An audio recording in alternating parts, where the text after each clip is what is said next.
አማና ይሄንን ቪዲዮን እስከ መጨረሻው ሰምታችሁ ኮፒ ሊንክ ለሌላውም ሼር እንድታረጉ ላይክ እንድታረጉ በአክብሮት ተጠይቃችኋለሁ ብዬ ዛሬ እንደ ድሮ ልለምናችሁ አይደለም የመጣሁት። ምክንያቱም ይህን ቪዲዮ አንድኔ ሙስሊም ነኝ ያለ ሰው ኦኬ ላኢላሃ ኢላላህ ያለ ሰውን ሁሉንም ስለሚመለከት መስማትም ሆነ ሼር የማድረግ ግዴታ ስላለበት ምናልባት አውቃለሁ ድምጼ ማንም ጋር ላይደርስ ይችላል። ምናልባትም ተናግሬም ደግሞ እኔ ምንም ምቀይሮ ምጨምረው ነገር ላይኖር ይችላል። ግን ይሄንን ብናገር ምናልባት ልቤ ላይ ያለው ቃጠሎ ቢወጣልኝ ብዬ ኦኬ ምናልባት ቢቀለኝ ብዬ ነው ይሄንን ቪዲዮ መሰራው።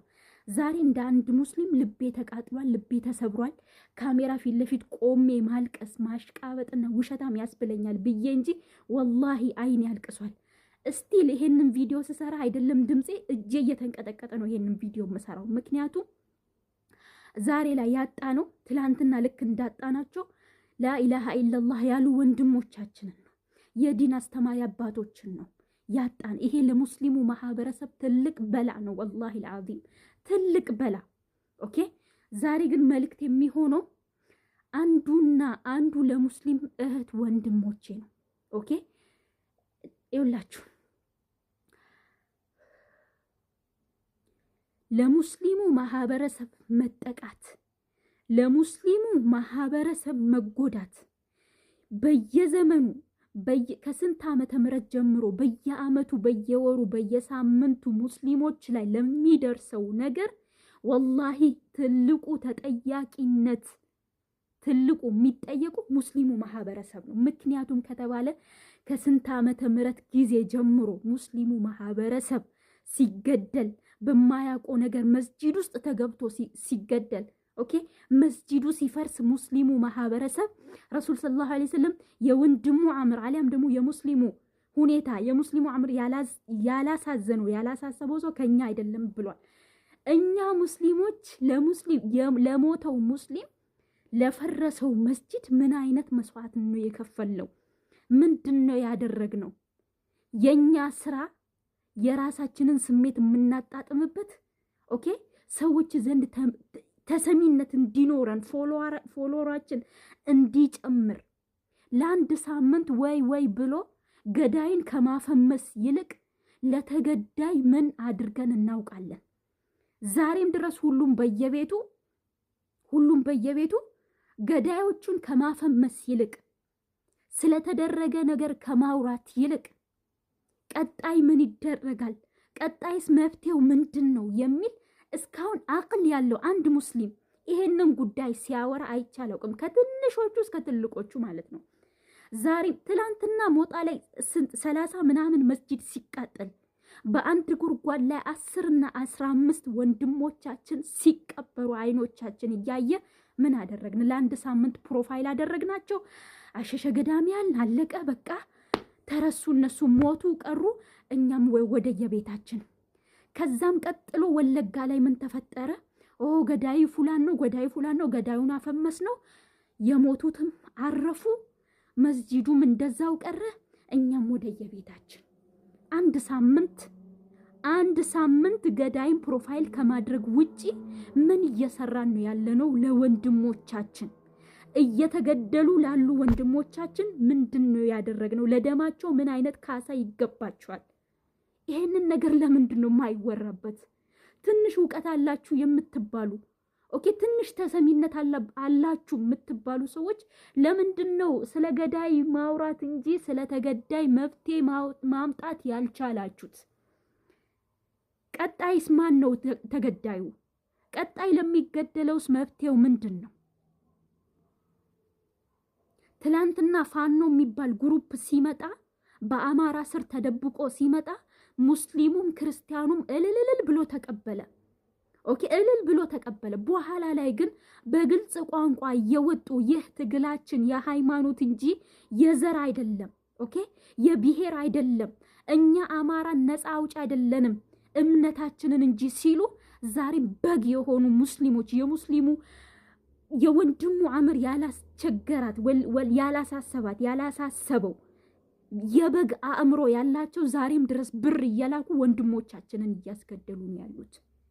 ተخيلوا ያ ጀማዓት الخير ሰው እንዴት ነው ሽንት ቤትን እያጠበ ወንድሙን ለማስገደል ብር የሚልከው? ምን ሆናችሁ ነው ያ ጀማ? እኔ ወላሂ አልዓዚም ነው የምላችሁ። እኔ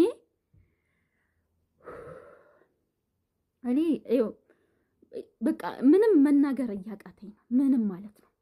ምክንያቱም ነገስ ማን ነው ታርጌት የተደረገው? ወይ ቤተሰብሽ፣ ወይ ቤተሰቤ፣ ወይ ቤተሰብህ? ማን ነው? የትኛው መስጂድ ነው ታርጌት የተደረገው? ደረበኒ ወሽተካ ሆነ እኮ ነገሩ።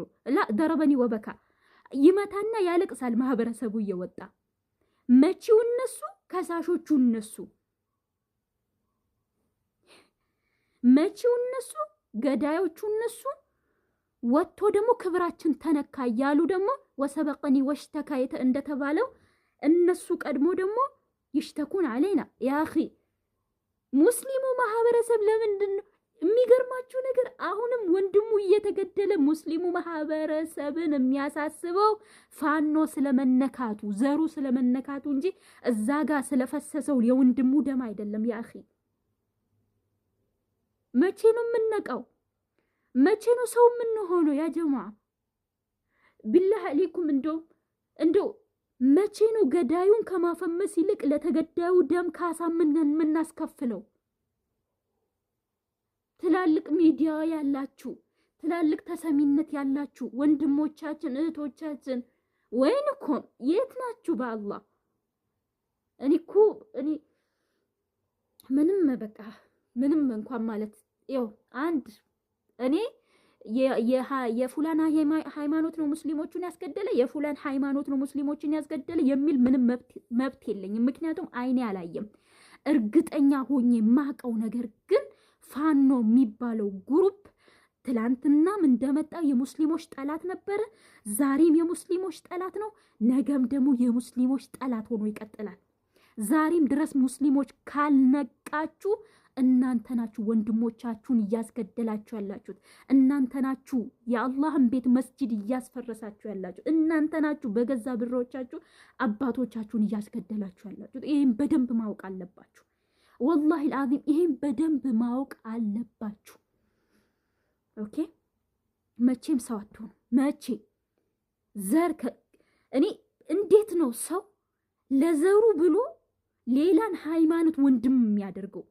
ያ እኛ እኮ ምንም ሙስሊሞች ሆነን ብዙ ችግሮች ሊኖሩብን ይችላሉ። ብዙ እነዚህ ፊርቃዎች ሊኖሩብን ይችላሉ። ብዙም አያስማሙን ነገራቶች ሊኖሩ ይችላሉ። ላኪን ቁርአን ሲነካ፣ መስጂድ ሲነካ፣ ነቢይ ሙሐመድ ሲነኩ፣ ወንድሞቻችን ሲነኩ ግን ቋንቋችን አንድ መሆን ነበረበት። ዛሬም ግን ፋኖ ብላ ፕሮፋይል አድርጋ ለፋኖ ብር ትልካለች። ወላሂ ሓሲቡ አንፉሰኩም ቀብለ አን ቱሓሰቡ አማም አላህ።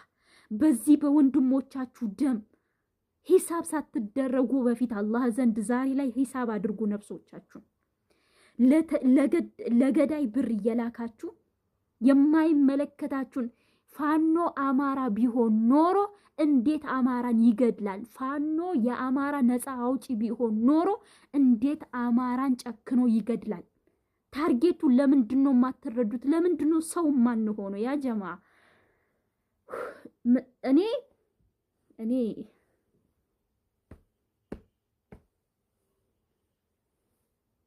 ሰላም አለይኩም